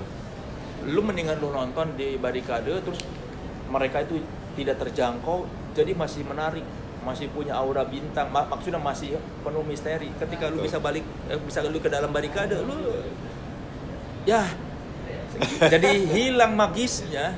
Lu ada fans gak sekarang? Nggak tahu ya. Banyak tapi yang ini pasti. Maksud gua, gua cekin channel-channel yang ada lo nya hampir ribuan komen gitu. Gua nggak tahu ya kalau. Tapi satu-satunya orang yang pernah bilang dia fans gua tuh Ajis 2000. Makanya pas gua bikin show, gua ajak dia jadi opener. Wah, lu bilang dia bilang sama gua ngefans sama lu. Wah, dia doang yang bilang. Yang lain gua enggak tahu. Tapi dengan maksudnya gua lihat salah satu buku lo kantata menaklukkan ibu kota. Kastana itu kan fiksi ya. Ya, menaklukkan kisah lo sebenarnya kan. Terus ya maksudnya lu ngerasa, gue cek Andre Taulani ke Imah mana ya gitu kan gede gitu, maksudnya dengan pencapaian lu udah ngerasa sukses gak sekarang? Dulu ya apa sih ya, dan dulu bakalan nyangka nggak, taruhlah kita tarik Soleh di tahun 2004 waktu pertama kali di track di Jakarta, ini lo target tuh semana lah sukses waktu itu? Gua tuh nggak pernah bisa, kalau ditanya target gimana, gua dari dulu nggak pernah ngasih target. Jalan wehnya. Iya, jadi gua waktu zaman 2004 jadi wartawan, gua tuh nggak tahu apa gua bakal begini terus apa enggak ya. Jadi cuma sebatas gua tuh bakal sampai kapan ya jadi wartawan. Ya udah nikmatin aja lah. Gua nggak tahu misalnya. Jadi gua nggak berharap yang gua pengen jadi ini, enggak, udahlah itu mah susah, ngebayanginnya kan belum terjadi. Jadi gue tuh nggak pernah gitu, nggak pernah yang gue harus ini enggak. Jadi waktu jadi wartawan juga, kapan gaji gue 5 juta ya gitu. Itu sesederhana gitu aja. Dulu gaji gue masih 1,5 emerat ya. Gaji 1,5, bahkan 3 bulan di awal masa percobaan cuma 1,5 karena dipotong berapa 15% buat karena karyawan percobaan kan. Dulu masa sederhana, kapan gaji gue 5 juta ya, kayaknya kalau gaji gue 5 juta kaya banget. Tapi ya udahlah, itu gimana nanti ya, pikirin aja lah, sekarang nikmatin aja sekarang gitu. Jadi nggak pernah tahu dulu juga kapan gue jadi wartawan ya. Kayaknya gue juga kalau pas di Rolling Stone, gue mah nggak mungkin jadi pemret deh ya, segini aja kayaknya, maksudnya. Jadi walaupun mengalirnya ya gitu ya, maksudnya dulu dari Trax diajak harian ke Playboy. Iya, Playboy, Rolling Stone. Ya gue mah kick out ke Dika dulu ya. Iya, gue mah yang nggak yang apa ya, nggak pernah yang punya rencana besar. Iya, gitu. Banyak. Bener. Gue mah cuma dari dulu satu-satunya rencana besar gue tuh gue pengen punya Harley. Weh. Dari kecil gue tuh pengen punya Harley. Kenapa dari emang? Renegade Lamas, bener Renegade. Itu doang. Gue pikir-pikir ya, dari kecil sampai sekarang salah satu rencana besar gue tuh cuma itu, gue pengen punya Harley. Jalan-jalan kemana ya? Pengen punya Harley aja karena kayak dulu definisi gue tuh, gue kalau udah punya Harley berarti gue udah kaya gitu. Kan sekarang belum. Maco gitu ya. Itu doang dulu tuh gue. Pacan nggak beli ya? Belum. Prediksi naon ke motor? Triumph lebih murah dari Harley. Ya meskipun mahal tapi nggak semahal. Triumph itu British ya? British. Norton? Ya, Norton juga British. Dia si Triumph itu mahal, tapi kalau barunya nggak semahal Harley. Memang ada yang lebih murah dari Triumph kalau second. Cuma gue pengen beli motor baru karena gue males ngurus mesin. Oh gitu. Ya dulu mah begitu. Dulu standar gue tuh kalau gue udah punya Harley gue udah kaya. Sekarang kan belum, berarti gue belum kaya. Pelan-pelan. Tapi kan sebenarnya ayam murah lah. Iya. Maksudnya bukan murah sih, terjangkau lah. Ya terjangkau. Tapi kan gue udah punya Triumph, terus masa beli lagi belum tentu dikasih izin sama istri kan. Gue tambah loh. Ya. Lagi mikir-mikir. Ya, tapi ya gitu, dari dulu tuh gue kuliah nggak pernah mikir jauh Kak. Maksudnya nggak susah mikirinnya tuh nggak lu? Kayak nyian buku, bikin mau jadi apa tuh dari ide mana ya? Atau ada yang ngebantu maksudnya lu bikin skrip Enggak, gitu? mau itu juga gara-gara diminta kan bikin film tuh tiba-tiba sama produser enggak. Sama siapa? Ada produser dari Mizan, Mas Kris namanya Gangsar Sukrisno, tiba-tiba Leh, mau kamu bikin film mau nggak gini-gini? Ya udah gue bilang, yuk bikin film tentang ini ya. Terus ya udah. Lu yang bikin tuh skripnya? Sama teman gue Aga dan Ogi. Gue ceritanya. Lu cerita, Ya gini-gini. Gue nulis bukunya, mereka nulis skripnya. Ceritanya dari gue ya gini-gini. Bukan base dari Kastana, bukan? Bukan, itu mah cerita kehidupan kampus gue. Film mau jadi apa mah? Ada dicampur fiksi lah. Oh gitu. Iya, dari semua yang gue dapetin dalam hidup itu karena dikasih ya kayaknya ya. Iya. Maksudnya ya udah rezeki lah gitu ya. Iya. Karena apa ya? Atau kayak ini kayak bikin solo stand up majelis dai itu, Tidak. bikin buku itu semuanya bukan jadi rencana besar dalam artinya kayak tahun ini gue mau bikin ini kayak gitu. Enggak, gua enggak. Itu pun waktu itu bikin show karena bikin aja yuk, udah. Lu punya manajer dari kapan? Dari 2012 apa 2013 ya lupa. Karena lu sadar kayak gue gak bakal megang sendirian nih gitu.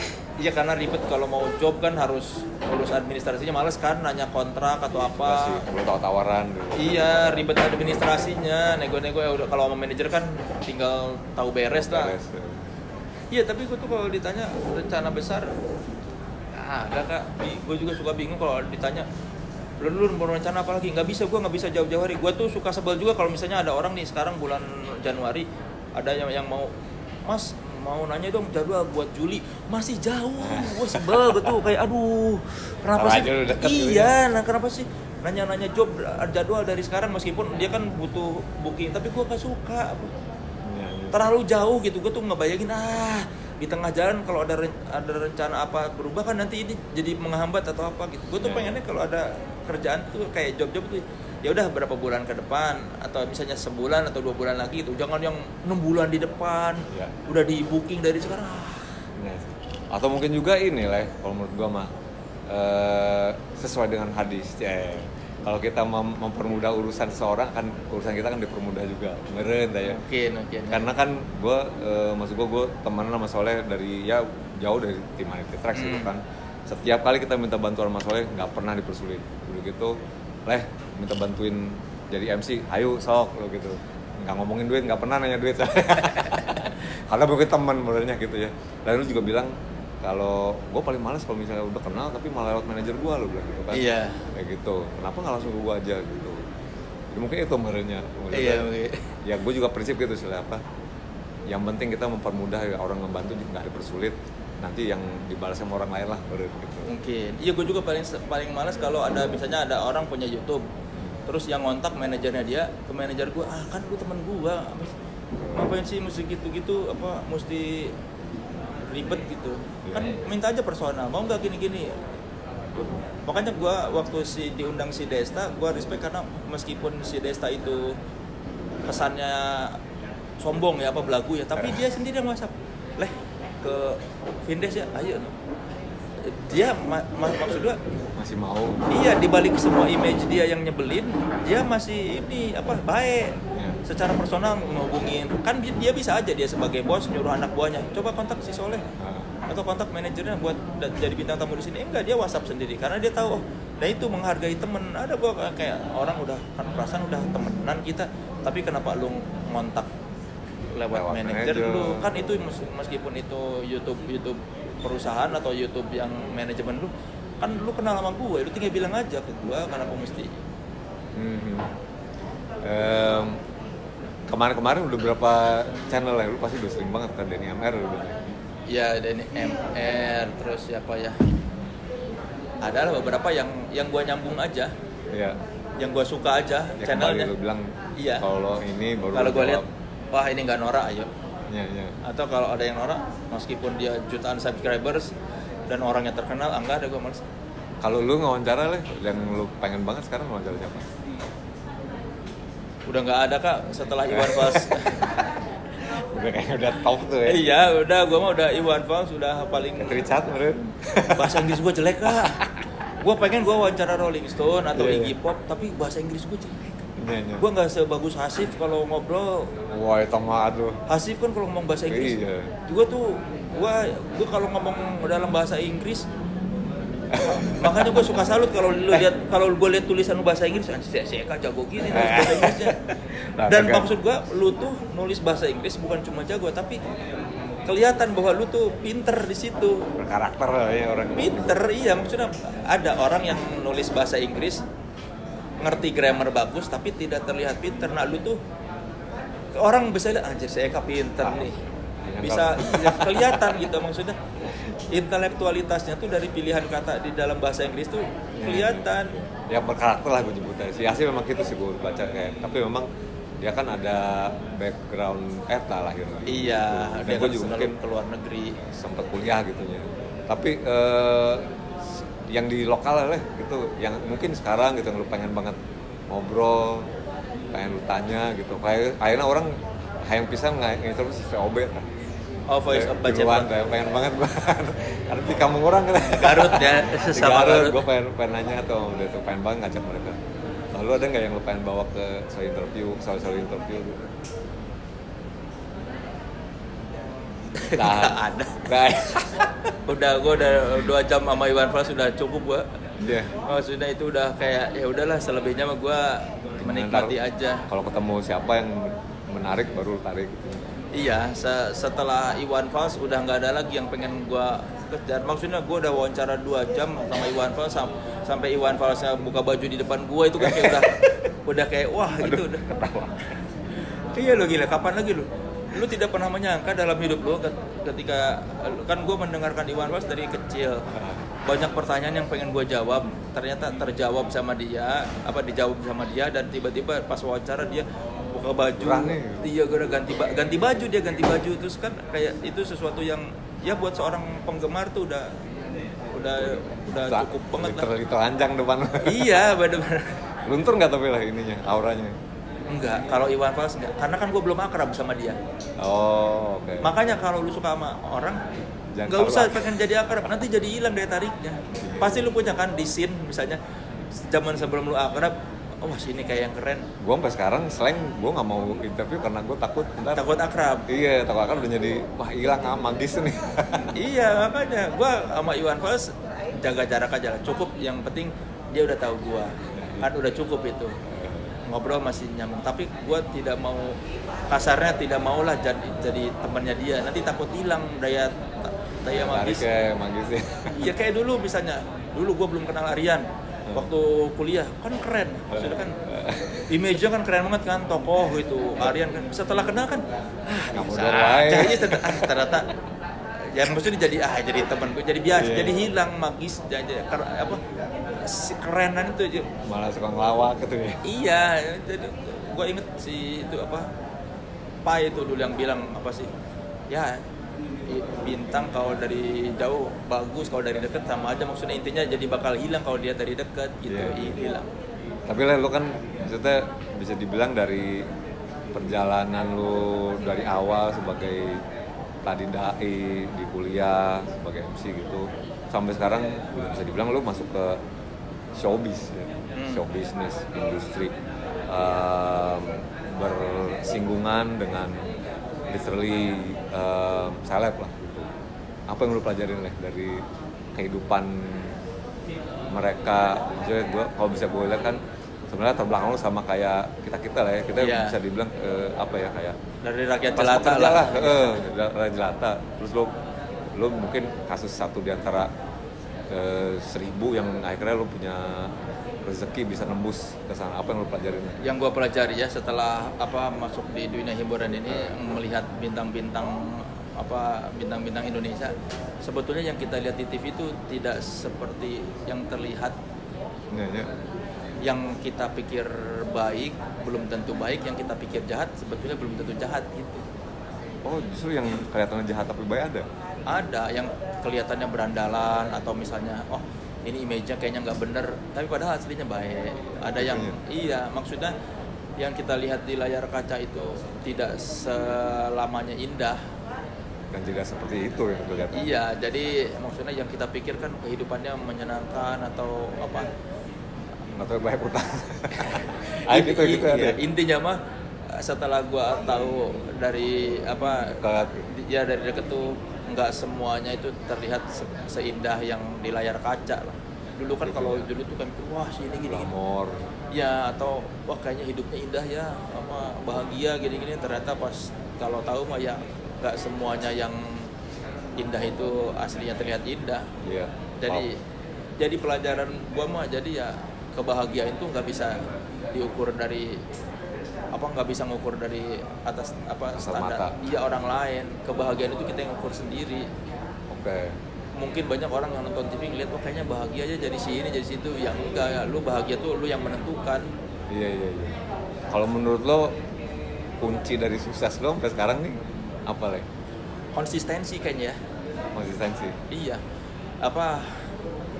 Kan dari gua kuliah sampai sekarang gua tuh konsisten di dunia entertainment sebetulnya kan, mau itu di depan layar mau itu di belakang layar.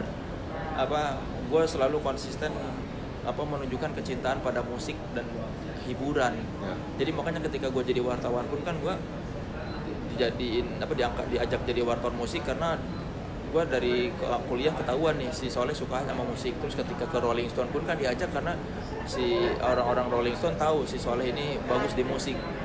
Menurut gua sih itu konsistensi ya. Ketika gua jadi stand up comedian pun kan gua menunjukkan konsistensi di kecintaan pada jurnalistik.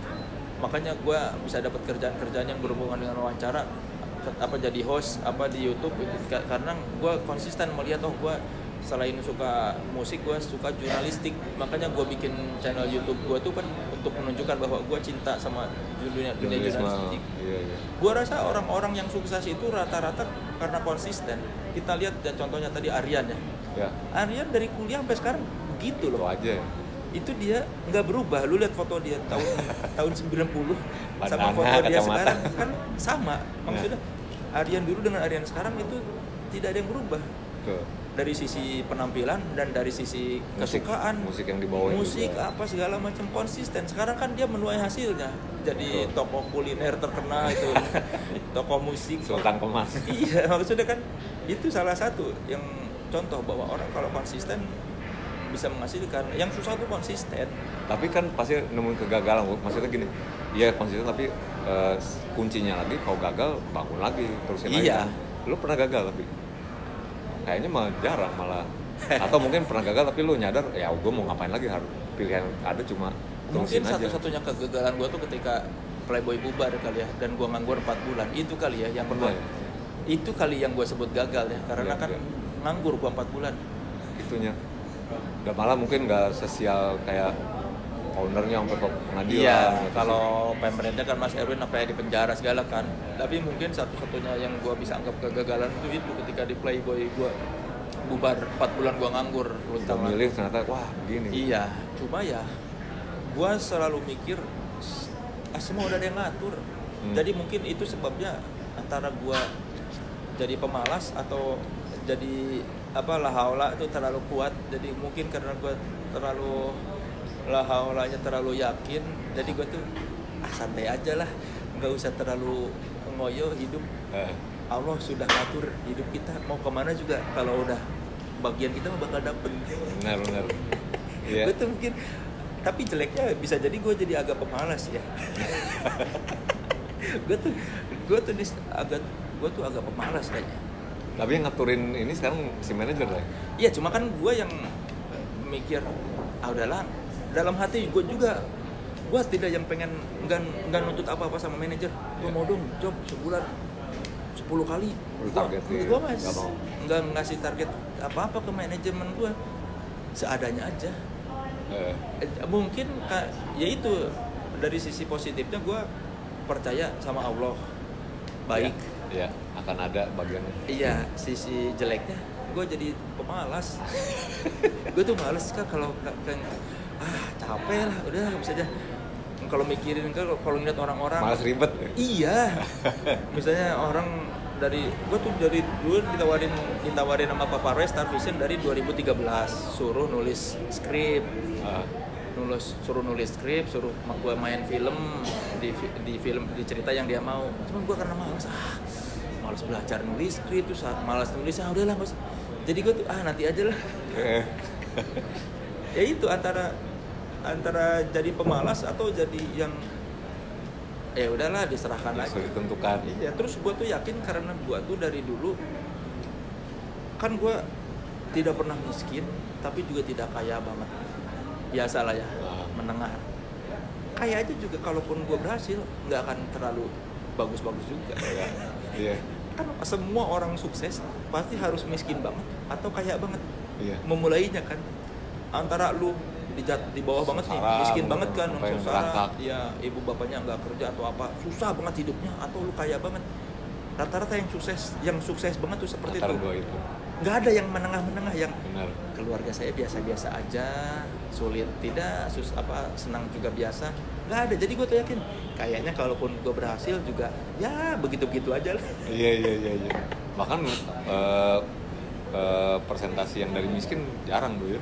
Iya. Dari melarat sampai kaya gitu jarang tuh. Iya. Tapi kan rata-rata kalau kita dengar kan yang orang-orang sukses banget itu, kita lihat kisah hidupnya dulu susah banget nih keluarganya. Iya. Atau dia kaya banget. Benar. Antara mulainya dari 0 atau mulainya dari 100. Nah, gue kan di 50. Keluarga gue kan bukan orang kaya, tapi juga bukan orang miskin. Ya dari dulu gue hidupnya gini-gini aja.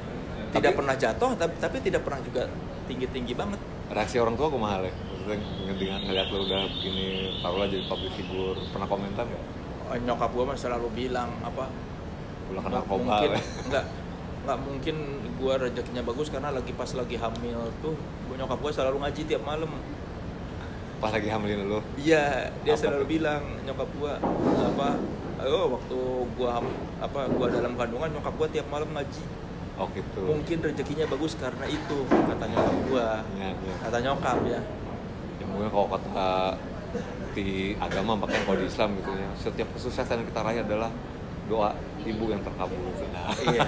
Ya makanya prinsip gue itu aja. Yang penting nyokap gue inilah ridho. Iya. Nah, sampai sekarang nggak protes sama gimana? Enggak ya. Kalau agama dukung aja. Iya, waktu di Playboy juga nyokap gue cuma bilang iya, bokap gue cuma pas gue di Playboy cuma nanya, bukannya Playboy itu telanjang ya? Terus gue bilang enggak, di sini mah kan enggak telanjang, di sini mah kayak majalah remaja lain. Oh ya udahlah, cuma ngomong gitu doang. Padahal dia ikut protes juga waktu itu. Nyokap gua, dia tapi dia ikut demo kan nyokap gua simpatisan PKS kayaknya. Dia ikut demo Playboy, terus dia ketawa-ketawa sama temennya. Padahal ini anak saya kerja di sini loh, terus dia ketawa-ketawa. Terus dia bilang sama gua, habis demo Playboy. Gawat. Hari ya tahun ini lah apa yang lagi direncanain? Tahun ini gua mau bikin syuting. Film tulisan lu lagi? Bukan tulisan orang lain, gue yang ngedirect ada. Oh yang ngedirect, mau jadi apa juga lu yang ngedirect? Iya, cuma ini gue ngedirectnya sendiri. Kalau kemarin kan gue sama Monty Tiwa. Kalau ini gue ngedirect sendiri, filmnya tentang musik juga.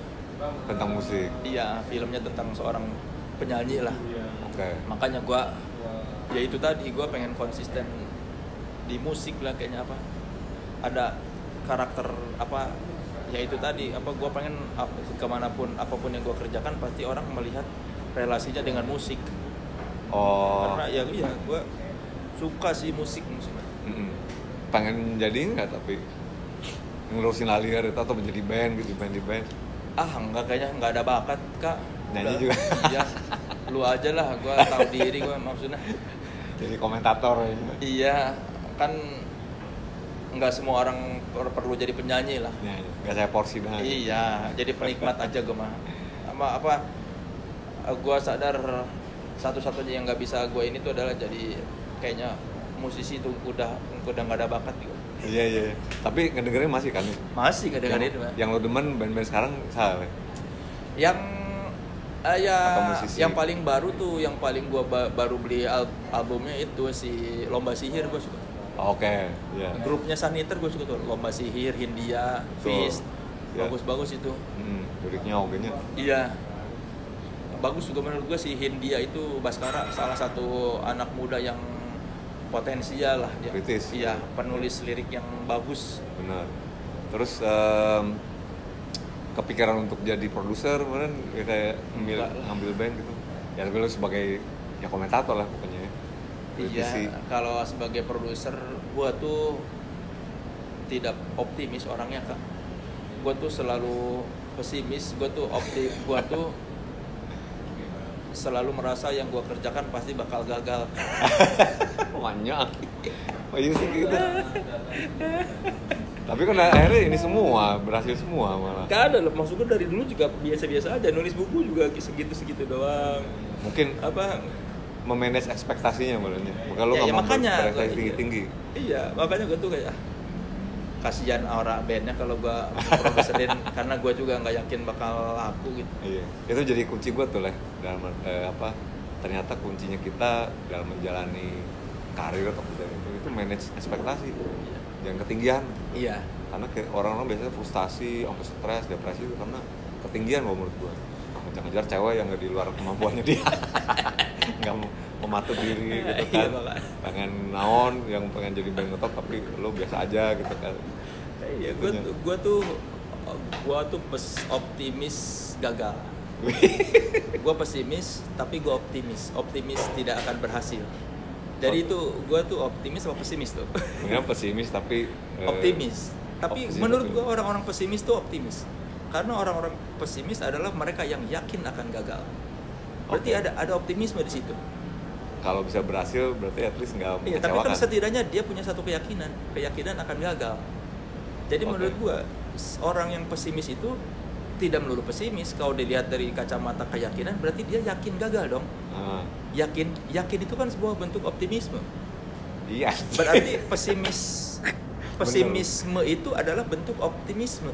Betul. Karena dia yakin akan terjadi lah setidaknya. Iya, dia yakin akan gagal. Iya. Tapi orang optimis itu belum tentu ini kan, dia optimis berhasil. Dia tidak memperhatikan kemungkinan gagalnya. Anjir. Kalau optimisme hanya ada satu, optimisme. Iya. Tidak ada pesimisme. Tapi ketika pesimis itu ada pesimis dan optimisme. Dualisme ya. Iya, orang-orang yang pesimis itu adalah orang-orang yang optimis juga. Iya. Ini gue ngeliat ngobrol sama Dedi, dia sampai gue banyak ada pelajaran hari ini nih. Gue ngeliat kalau soalnya udah ngobrol sama orang, pala lu diacak-acak lo nggak? Tapi ya nggak ramah. Coba, ya kan? Iya benar-benar. Kita tidak bisa selamanya bilang orang pesimis itu apa jelek. Berarti kan ada keyakinan juga di situ. Benar, yakin akan gagal. tapi gue sih yakin akan itu. Gue tuh film yang dibikin lagi optimis dong betul. Nah, pada akhirnya gue tidak memikirkan hasil karena gue yakin gagal. Jadi ketika gue bikin sesuatu, udah bukan apa, gue tidak memikirkan apa reaksi orang atau apa pencapaian dari karya itu karena gue yakin gagal. Jadi lebih baik gue nggak usah mikirin ininya. Iya. Gue pengen bikin aja. Masalah nanti ini bakal diterima atau sukses itu urusan nanti atau urusan orang lain. Iya. Supaya gue tetap menikmati. Kayak gue bikin YouTube, gue kan tidak berharap ini bakal ditonton orang. Ya, tidak berharap misalnya vlog ini nanti bakal ada yang nonton atau nanti YouTube gue subscribersnya nambah dalam waktu berapa bulan. Enggak, gue nggak ada harapan apa itu. Gue cuma pengen bikin. Iya. Aku cuma pengen bikin vlog, wawancara, udah. Masalah itu bakal ada yang nonton atau enggak, ya urusan lain. Responnya positif atau negatif. Iya. Pertama itu bakal menghancurkan kenikmatan. Kedua, kalau nanti ternyata tidak sesuai ekspektasi, gue bakal bete dan nanti bakal mempengaruhi di bikin vlog lain berikutnya. Iya. Jadi mendingan gue bikin aja. Kayak sekarang gue misalnya bikin film nih, gue buang jauh-jauh harapan ini film laku atau tidak. Itu biarin urusan itu aja, urusan produser. Iya. Yang gue konsentrasi sekarang kan gue gimana caranya gue menikmati prosesnya dan gue suka sama hasilnya. Okay. Masalah nanti kira-kira bakal laku atau enggak, gue nggak tahu. Gue orangnya pesimis. Kalau gue jawab nggak akan laku kan nanti kasihan produser. Iya. Kalau gue jawab yakin bakal laku, gue tidak pernah optimis. Iya. Jadi pada akhirnya gue bikin sesuatu, ya udahlah. Yang penting gue suka dulu dan menikmati di prosesnya. Iya, jangan sampai ketika gue mengerjakannya gue tidak menikmati. Gue tidak mau mengerjakan sesuatu yang tidak gue sukai. Waduh, dalam tuh. Gue pernah soalnya Kak, tahun 2002 gue kerja waktu masih kuliah tuh. masih jadi mahasiswa tahun 2002 setelah magang di ini, terus tiba-tiba di Bandung ditawarin ada yang mau bikin tabloid baru, tabloid bisnis dan ekonomi. Waktu itu gua digaji 1 juta sebulan. Dari gua yang dikasih orang tua 150.000 sebulan, tiba-tiba gua dapat duit 1 juta sebulan, kan berkali-kali lipat. Sampai 100%. Tapi gua tidak menikmati karena temanya ekonomi bisnis. Di dalam prosesnya tuh nggak nyaman. Sebulan dapat duit gede, tapi sebulan lagi gua nggak suka nulis beritanya, wawancara orang-orangnya bukan dari dunia yang gua cintai. Nah, sejak saat itu gua pas tahun 2002 itu gua kerja di tabloid bisnis, gua bertekad, oke, ternyata uang itu bukan segalanya, bukan parameter kebahagiaan. Duit gede itu nggak bisa menggantikan kebahagiaan lu. Iya. Ya alhamdulillah ketika gua kerja selalu dapat yang seperti itu, karena kan mungkin lain soal kalau pas gua dapat kerjanya pas gua udah punya anak istri ya. Mungkin ya udahlah dijalanin aja lah. Iya, tuntutan. Iya, tapi alhamdulillah gua selalu dapat rezeki di mana gua mengerjakan sesuatu yang gua cintai. Iya. Gua nggak pernah ngerjain yang gua nggak suka gitu. Selalu semua pekerjaan gua itu gua suka dan gua nyaman mengerjakannya. Dan untungnya dari awal juga lo nggak begitu perhatikan reward ya, dalam artian uangnya. Iya. Baru sekarang kan belum. Iya, ya baru sekarang aja gua ada dibayar gede. Dulu kan gua jadi wartawan pas-pasan.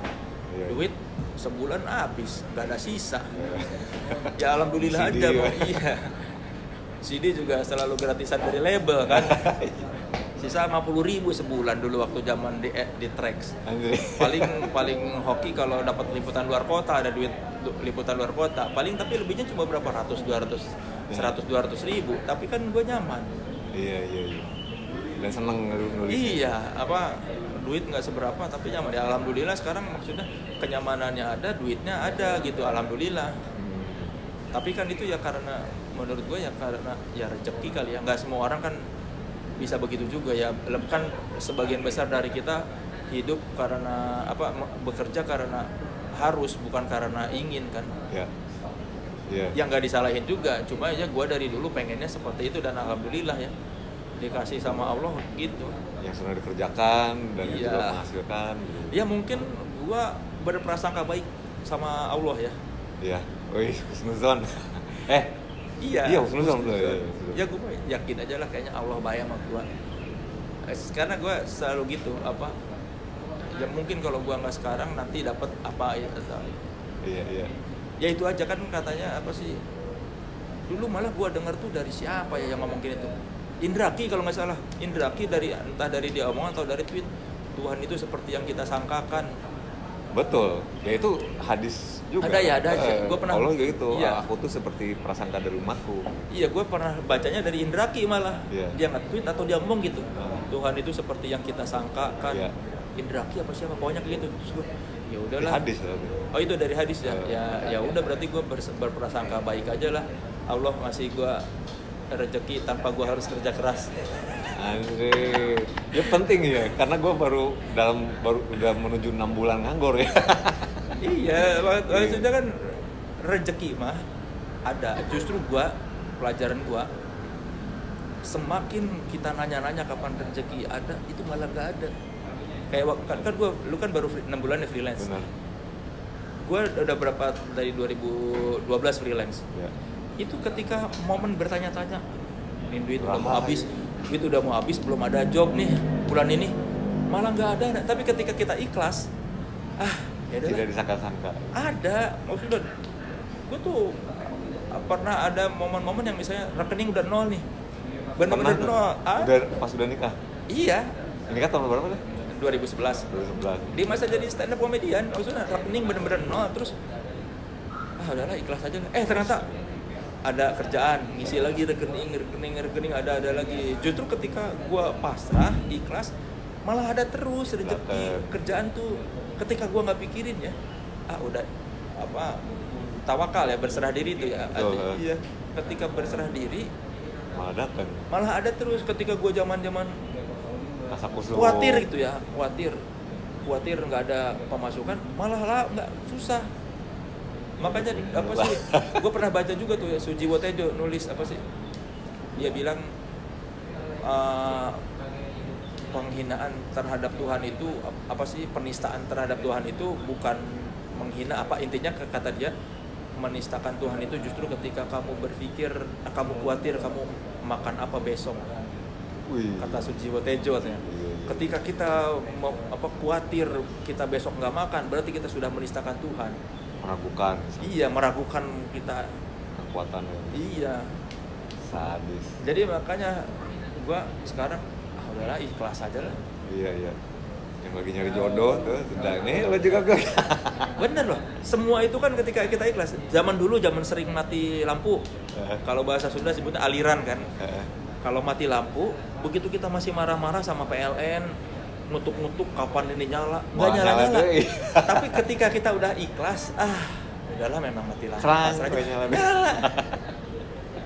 Dulu gue gak punya pacar, gue pas abis menjomblo, ketika gue masih nanya-nanya kapan punya pacar lagi, terus gue masih menyalahkan mantan, masih menyalahkan pada situasi, masih ada dendam, nggak dapat. Begitu udah ikhlas, udahlah, ada ketemu di mana ketemu Pak Majikan? di kampus. Lu ketemu istri yang sekarang ketika sudah ikhlas bukan? Iya sih, tadi sangka-sangka deh. Iya, intinya mah ikhlas, berserah diri. Iya. Kan ya itu berserah diri. Betul. So bijak ya. Tapi benar Reta. Ya memang kembali lagi lah dalam artian ya bukan mengaitkan ke nilai-nilai agama ya, tapi benar pelajaran moral tuh benar gitu. Which is kan sebenarnya ya agama ya itu ya. Yeah. Moral kompasnya kita lah gitu. Terlepas dicopot dari dogma-dogma yang terkait, memang itu berbaik sangka gitu. Jangan terlalu berharap tinggi seperti siapa gitu. Ya, iya. Mungkin ada yang bilang lu mah emang enak dapat rezeki aja bagus baik-baik, tapi ya kan maksud gua meskipun berbaik sangka tapi tetap ada usaha lah.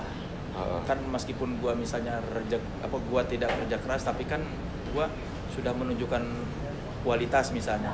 Kebisaan gua apa nih, gua portfolio gua ada nih. Ya. Gua bisa wawancara, gua bisa stand up, gua bisa di film. Gua juga tidak berleha-leha menanti rezeki dari Allah, tapi tetap ada usahanya. Takutnya nanti ada yang ngira lu enak, emang gampang cuma rebah-rebahan terus dapat duit. Iya. Yang konsisten tadi kan lu sebenarnya konsistensi bertahun-tahun mungkin. Tapi ya gitu. Kadang tahu lu kisah terjatuh lo 4 bulan nganggur sampai 0 rupiah gitu-gitunya. Iya, makanya orang kan ngelihatnya enak, tapi kan nggak tahu aja. Maksud gue semua yang pekerja hiburan itu pasti pernah mengalami ini, gue rasa ya pernah mengalami bangun duit habis. Gue pernah ngobrol sama aktor yang menurut gue dia tuh kaya, rumahnya bagus tapi dia bilang gue pernah duit gue habis di rekening sampai 0 gitu. Habis. Yang selama ini gue pikir lu mah nggak mungkin pernah miskin, ternyata dia bilang gitu. Terus akhirnya gue ngalami berapa tahun kemudian aja. Ya walaupun istri gue kerja ya, maksudnya istri gue kerja, tapi kan tetap gue tidak mau membebani dia. Iya. Jadi gue selalu menganggapnya itu lu mau buat lu aja.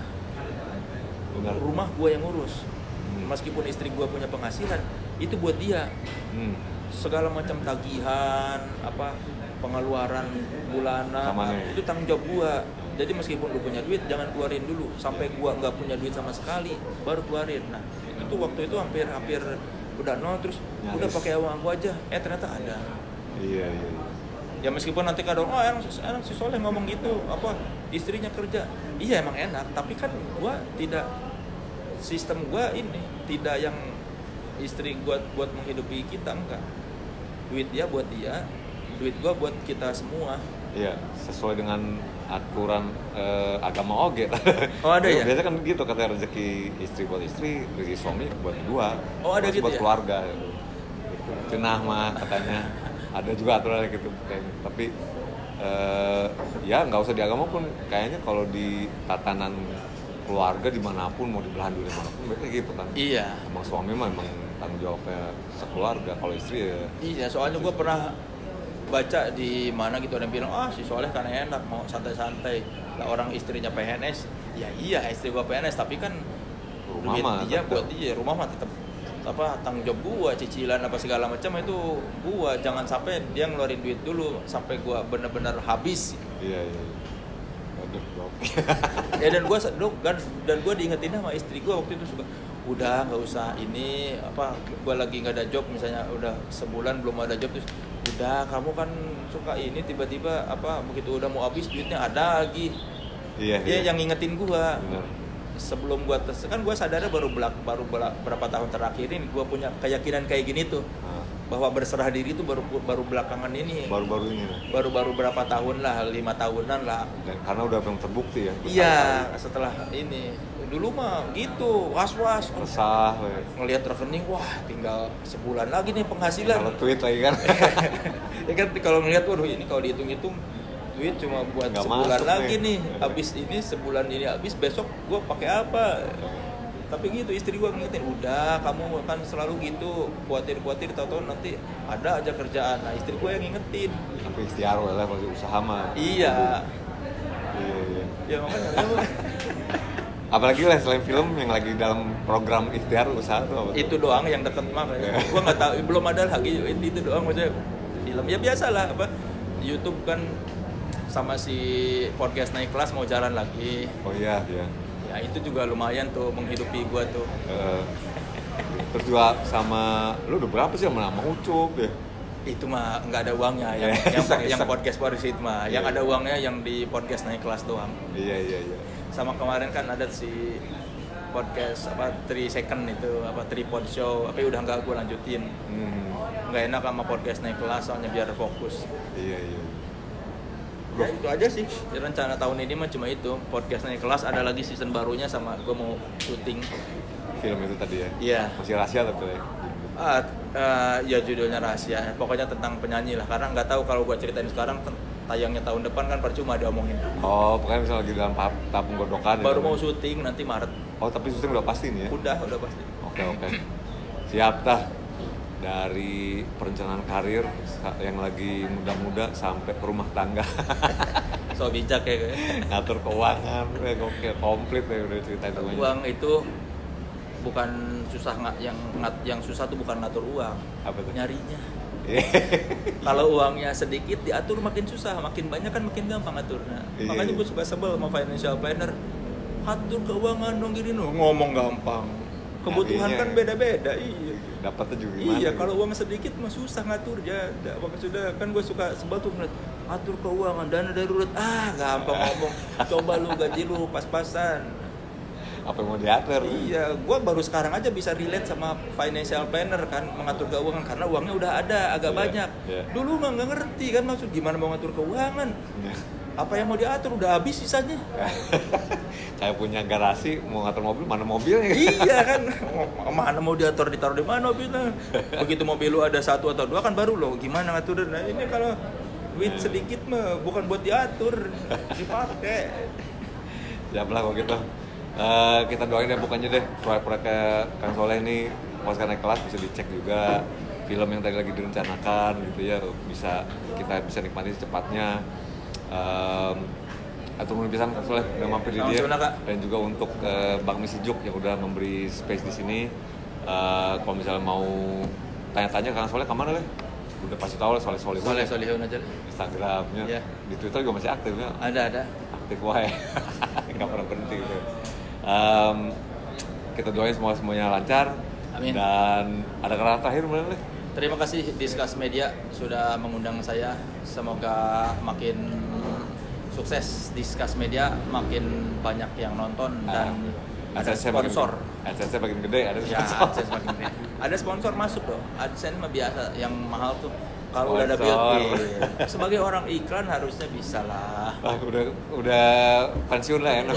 Kan relasi masih banyak. Benar sih, belum di Sekarang kan baru fokus 6 bulan kan. Sekarang 6 bulan. Iya, kemarin kan karena masih side job. Benar. Rata-rata juga kalau lebih fokus mah hasilnya lebih ini. Insya Allah, tapi ya itu tadi gue beberapa pelajaran besar tuh, nggak usah khawatir, nggak usah khawatir tapi kerja tetap, usaha gitu ya.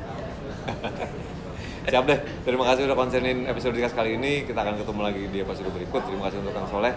Jangan lupa follow dan subscribe ke kita ya Discuss Media. Assalamualaikum warahmatullahi wabarakatuh. Waalaikumsalam warahmatullahi wabarakatuh.